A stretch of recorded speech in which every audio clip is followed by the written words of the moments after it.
Sofia de Mello Breiner diz que a escrita é um artesanato laborioso, feito com enormes pausas, descontinuidades e desertos, onde se pescam zonas sonâmbulas de nós mesmas. Considero que escrever é se autossignificar no mundo e, portanto, uma contínua descoberta, um movimento inacabado, sem modelos definitivos. Diante do papel em branco, não há erro nem acerto. Há infinitas possibilidades de experimentações, tentativas de dizer, ensaios de dor e êxtase, prazer e angústia como matérias constituintes da criação. Diferente dos modelos de reprodução, a criatividade não está pronta. É algo que se constrói, que pede um caminho autêntico de pesquisa e autoinvestigação. Para isso, faz-se necessária uma abordagem de escrita para além da normatividade, das regras e também dos padrões estéticos já consolidados. A abordagem da escrita criativa, por exemplo, é uma das possibilidades de ampliar os caminhos de experimentação com a palavra.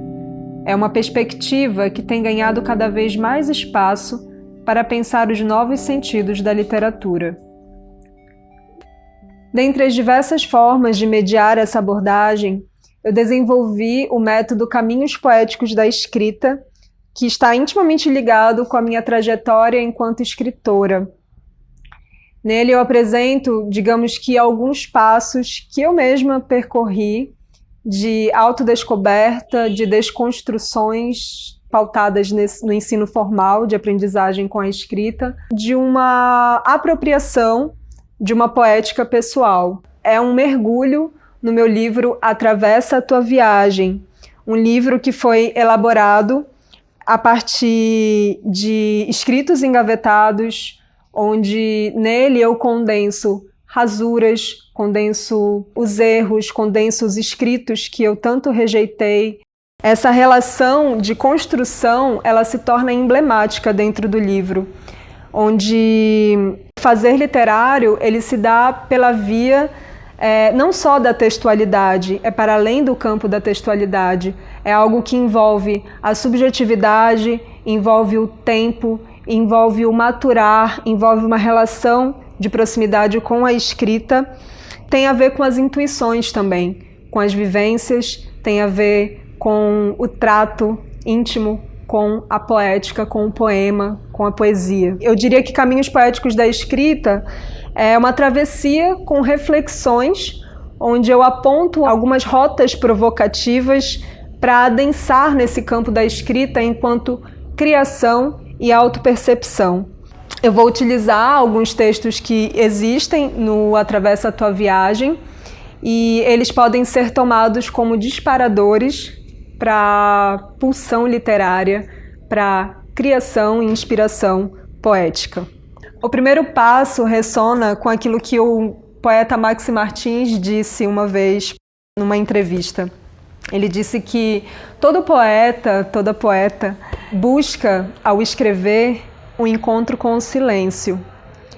Eu gosto muito dessa visão, porque eu acredito que o silêncio é a primeira dimensão da língua e, consequentemente, é o caminho de abertura para a nossa escrita. Eu acredito que é uma iniciação quando a gente entra em contato com um silêncio, onde, através dessa escuta do silêncio, a gente encontra a nossa voz. Eu acredito que na história da literatura talvez não tenha existido escritor ou escritora que não tenha escrito sobre o silêncio, não tenha se dado conta desse silêncio, não tenha confrontado esse silêncio. Acho que muitos escritores e escritoras relatam isso nessa busca insaciável pela palavra.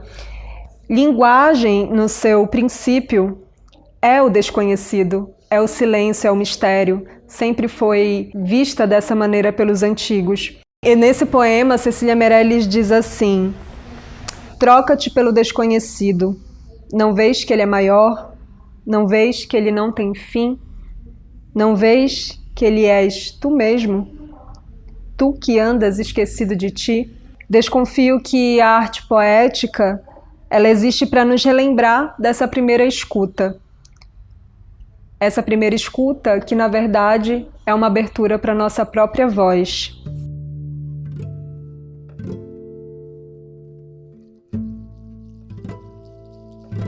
Se a escrita é um caminho, uma viagem ao encontro de nossos campos semânticos e nossas imagens fundantes, a mim é imprescindível indagar.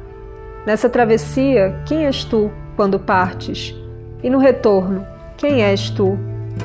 Para encontrar nossa poética, é inevitável recobrar os valores da intimidade e da proximidade com o texto. Durante algum tempo, para alguns críticos, o que Clarice Lispector escrevia era considerado intimista, emotivo, uma escrita sensível e até mesmo obscura. A meu ver, sem a sensibilidade do íntimo, ninguém escreve. É preciso que haja uma proximidade com aquilo que se escreve, um valor de intimidade. O que Clarice Lispector escrevia para mim, na verdade, era uma forma extrema de sair de si, mesmo que ela estivesse em si mesma. E esse ponto de encontro com a sua própria escrita, eu considero primordial para que haja, de fato, uma maturação da nossa autoexpressão. Esse, para mim, é o segundo passo: escrever para si. Escrever perguntando para si mesmo: quem és tu que escreves? Quais são as tuas imagens fundantes? Quais são as tuas significações mais importantes? Escrever sobre aquilo que te é próximo, sobre aquilo que te afeta, sobre as tuas indagações primeiras, sobre o teu olhar sobre o mundo. Isso, para mim, é extremamente importante porque traz à tona a nossa memória, a nossa sensibilidade, as nossas sensações. E escrever está intimamente ligado com as sensações que nos afetam. Rainer Maria Rilke, em correspondência com um jovem poeta, aconselha esse escritor iniciante a perceber que para escrever existe um chamado crucial que diz: encontre a si mesmo. Desenterre de si mesmo uma resposta profunda. Procure dizer o que vê e vivencia e ama e perde. Descreva suas tristezas e desejos, os pensamentos passageiros e a crença em alguma beleza. E, se desse ato de se voltar para dentro de si, desse aprofundamento em seu próprio mundo resultar em versos, você verá neles o seu querido patrimônio natural, um pedaço e uma voz de sua vida. Eu acredito que esse é um caminho importante. Encontrar a nossa voz na escrita é a mesma coisa que perguntar sobre quem és tu que escreves. Em toda a história da literatura, talvez não haja escritor ou escritora que não tenha indagado sobre si mesmo. Talvez porque este seja o ponto de partida de toda significação, saber-se no mundo. Em seu poema O Outro, Carlos Drummond de Andrade escreve: como decifrar pictogramas de há 10.000 anos, se nem sei decifrar minha escrita interior? Este verso é uma grande pergunta, e pode ser que não haja uma só resposta que lhe preencha o vazio. E por assim ser, há infinitas possibilidades de criação.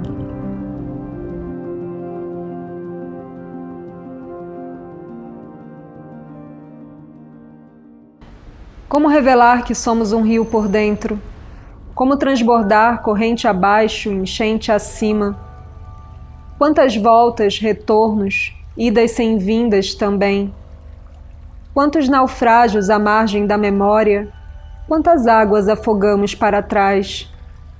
E se a vida não é retilínea, qual o sentido em apenas chegar? Qual o ponto de partida? Onde a chegada? Quantos encontros e reencontros em uma só vida? Quantas pessoas traçamos em nossa face? Fundimos-nos em outros olhos, movidos pela pergunta histórica dos além-mares e além-terras. Quem somos? Uma via eterna para o além-céu. Sondar as profundezas da nossa vida. O que faz isso senão a literatura? Eu acredito que a literatura é uma grande via para pensarmos a nossa condição humana. Ela responde, ou pelo menos desdobra, questões inerentes à existência. E tem um autor que é o Milan Kundera, o autor de A Insustentável Leveza do Ser. Ele diz que toda obra literária opera em si questões existenciais e que os personagens da obra de um romance, na verdade, convocam a pensar traços inerentes da nossa condição humana. Amor, traição, cumplicidade, medo, soberba, guerra, ódio, traição.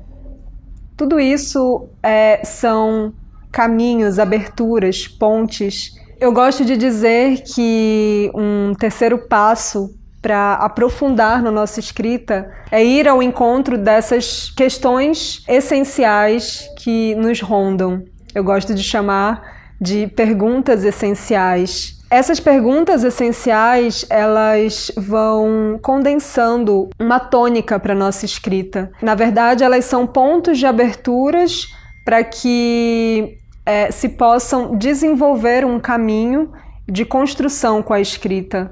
Escreve sobre alguma pergunta tua que te persegue, aquela questão que caminha contigo, dá corpo para ela, dá significação através da palavra.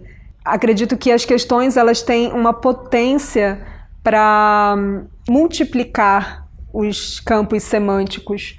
É assim que eu vejo a literatura, uma fonte que ativa as nossas questões elementares, as nossas inquietações mais íntimas. Eu acho imprescindível se perguntar: com o que tu sonhas? Do que tu sentes saudade? O que tu vês diante do espelho? Tu tens um medo? Quais as tuas interrogações? O que é isso que tu guardas nas entranhas como um segredo? Escreve. Eu mesma já escrevi cartas e mais cartas sobre segredos e perguntas que nem sequer tinham destinatários. Não espero por respostas, e por assim ser, caminho.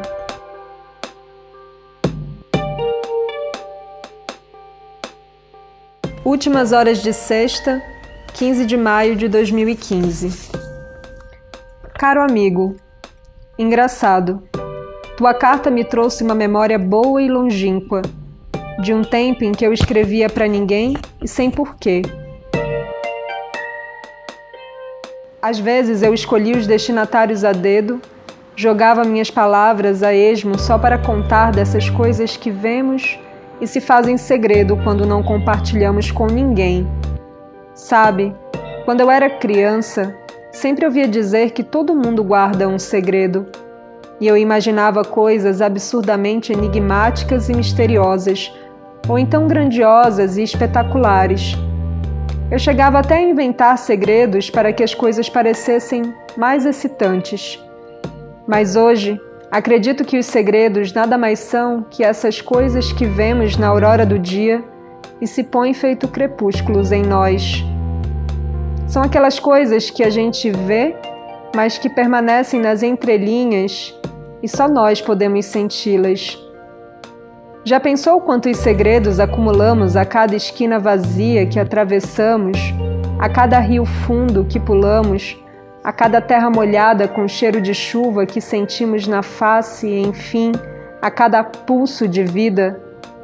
Acho que é por isso, por vezes, que carregamos a sensação de que somos nós o segredo interminável.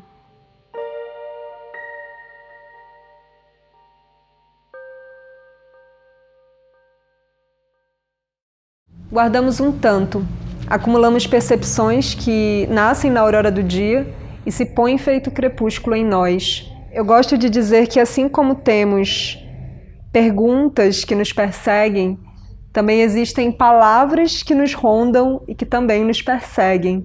São vocabulários que trazemos desde muito cedo e que, de alguma forma, nos convidam a imergir dentro deles.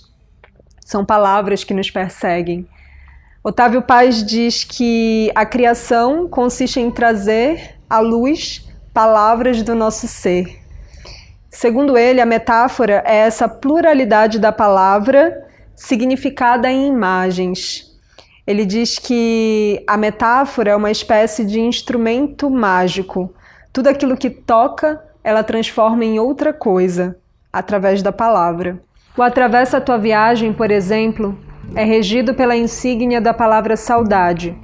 Afinal, costurá-lo foi revisitar escritos antigos como espelhos empoeirados, há muito submersos em gavetas e armários mofados. Foi uma forma de me rever em tempos que estavam sufocados na memória.